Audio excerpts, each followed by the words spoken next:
પાછળ તમે દર્શન કરી શકો છો. બાબા મહાશ્મશાનનાથનું મંદિર છે. હર હર મહાદેવ. રાઉન્ડ અહીંથી મને દેખાય છે 10 થી 15 અત્યારે ચિતા સળગ્યા છે. જે આપણી જિંદગીનું કહેવાય છે ચિતાવાળું ને બધું લાકડાવાળું, તે પાણી અત્યારે વધારે દૂષિત ના થાય એટલે આમાંથી ફિલ્ટર કરાતું હોય છે. ચિતા સળગાવવા માટેની પાછળ તમે જો અત્યારે અર્થી આવે જ છે. અહીંયા થોડા ટાઈમે તમે જો મિત્રો અર્થી મણિકર્ણિકા ઘાટ ઉપર આવે છે. અહીંયા મિત્રો જોવો તમે લાકડાઓનો કેટલો મોટો વિશાળ ઢગલો કરેલો છે. કેમ કે 24/7 અહીંયા ચિતા સળગતી હોય એટલે લાકડાનું તો સ્ટોક પહેલેથી જ રાખવો પડે હંમેશા. અને મુંડન વિધિ અને આ બાજુ જોવો તમે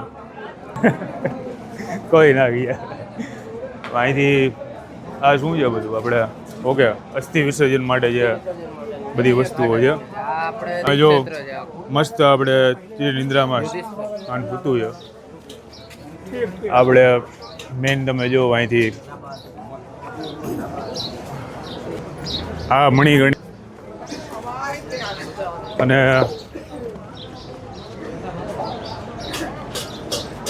આ છે બાબા મહાશ્મશાનનાથ મંદિર. મિત્રો આપણે પહેલી વાર સાંભળ્યું, તમે પાછળ તમે દર્શન કરી શકો છો. બાબા મહાશ્મશાનનાથનું મંદિર છે. હર હર મહાદેવ. બાકી તમે આ બાજુ જોઈ શકો છો આખું આ સ્મશાન જ છે. મણિકર્ણિકા ઘાટ એટલે અહીંયા ચિતાઓ હંમેશા બળતી રહી છે. તમે જોઈ શકો જો આ બાજુ દૂર સુધી તમે જો ત્યાં સુધી પબ્લિક તમને જોવા મળશે. ચારે બાજુ ટ્રાફિક છે અત્યારે પબ્લિકની.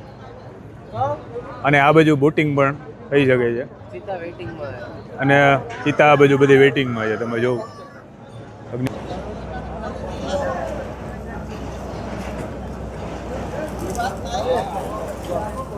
મિત્રો તમે આખો ઘાટ જોવો છો છેક પાછળથી લઈને આ સાઈડ, તો અરાઉન્ડ અહીંથી મને દેખાય છે 10 થી 15 અત્યારે ચિતા સળગ્યા છે.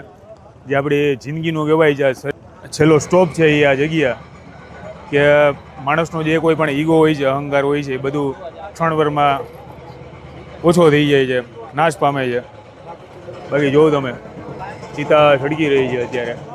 આ ટેમ્પલ છે અને આ બાજુ જો ચિતા અલગ જગ્યાએ. અને આ બાજુ તમે ચારે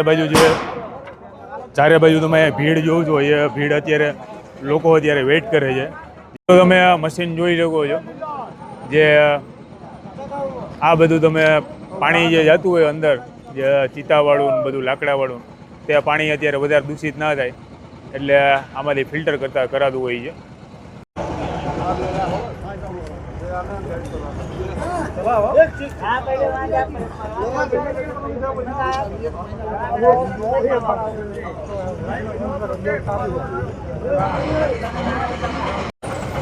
આ તમે જોઈ શકો છો મણિકર્ણિકા ઘાટ ઉપર આ બાજુ બોટિંગથી તો અહીંયા દર્શન થાય છે. આ બાજુ જે ચિતાઓ સળગાવવામાં આવે છે અહીંયા.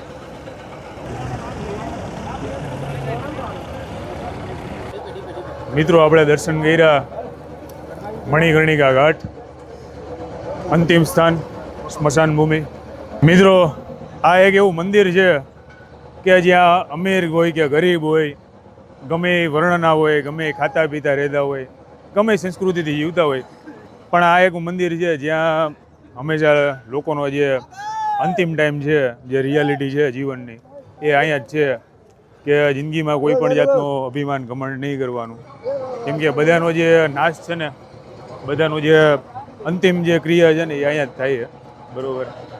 એટલે ગમે એટલું તમે મિત્રો ઓલું કરતા હો, પણ આ અહીંયા તમે એકવાર આવીને મણિકર્ણિકા ઘાટ તમે જો તો આનાથી મોટા દર્શન ક્યાંય નથી. આ છે જીવંત સાચું મંદિર. તો પાછળ તમે જોયું મિત્રો આપણે દર્શન કર્યા મણિકર્ણિકા ઘાટ. અરાઉન્ડ 10 થી 12 ચિતા અત્યારે સળગતી હતી ને તમે જોયું ઘણા બધા લોકો ચિતાનો વેઇટ કરતા હતા. જય ગૌ માતા. તો લાકડાનું તમે જુઓ ભંડાર આ બાજુ એટલા છે અને જેની ચિતા સળગ્યા છે બધા લોકો અહીંયા અત્યારે વેઇટ કરે. તો પહેલી વાર આપણે દિલથી એવું થયું મિત્રો આ જગ્યાએ આવીને ખાસ કે કાંઈ હારે નથી લઈ જવાનું કોઈ પણ વસ્તુ. આપણે એકબીજા સાથે જે ખુશીથી રહે એ વસ્તુ સૌથી મોટી છે જે હંમેશા કામ આવવાની છે. તો અહીંથી મિત્રો આપણે દર્શન કર્યા મણિકર્ણિકા ઘાટ આ બાજુ, અને હવે આપણે જઈએ આ બાજુ. આ બાજુ પણ મિત્રો જો આ સાઈડ મંદિર છે, અને આ બાજુ પણ પિતા સળગાવવા માટેની પાછળ તમે જો અત્યારે અર્થી આવે જ છે. અહીંયા થોડા થોડા ટાઈમે તમે જો મિત્રો અર્થી મણિકર્ણિકા ઘાટ ઉપર આવે છે અગ્નિ સંસ્કાર માટે. અહીંથી આખો વ્યૂ આવશે. અહીંથી તમે જો આ છે મિત્રો આખું આપણે અહીંથી આપણે ગયા હતા ત્યાં ગંગા મૈયા સુધી આખો મણિકર્ણિકા ઘાટ. આઈ થિંક આ બધું આ ડેવલપમેન્ટ અહીંયા ચાલુ છે. થોડુંક આ જે સ્પેસ છે સ્પેસ એટલી કદાચ વધારે છે. ત્યાં તમે જો વ્યૂ અત્યારે મંદિર છે ને મંદિરથી આ બાજુ આખું આ મણિકર્ણિકા ઘાટ દેખાય છે. અને આ સાઈડ આપણે ગંગા મૈયાના દર્શન કર્યા. બોટ રાઈડ પણ અહીંયા થાય છે.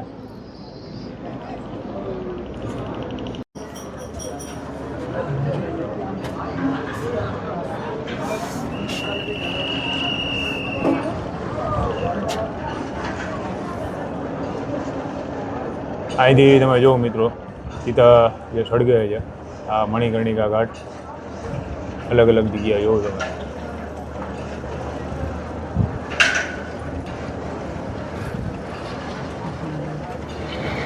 મિત્રો આ સાઈડ આપણે દર્શન કર્યા અહીંયા મણિકર્ણિકા ઘાટ, અને અત્યારે આપણે ત્યાંથી ચાલીને થોડા આગળ આવ્યા તો આ ઘાટ ઉપર અહીંથી તમે બોટિંગ કરી શકો છો. આ બાજુ તમે જો ગંગા મૈયાના આપણે દર્શન થાય છે, અને બોટિંગ કરીને તમે આગળના જે બધા ઘાટ છે ત્યાંથી તમે નજારો જોઈ શકો. આ બધા અહીંથી બોટિંગ થાય છે આમ દૂર સુધી. આ બાજુ આપણે મણિકર્ણિકા ઘાટ જોયો હતો, અને આ સાઈડ છે બ્રિજ. તો ગમે ત્યારે આવો મિત્રો તો ખાસ બોટિંગનો લાવો લેજો, કેમ કે જે ઘાટ બધા છે બહુ સુપર નજારો દેખાય છે બોટિંગ દ્વારા. અહીંથી તમે જોવો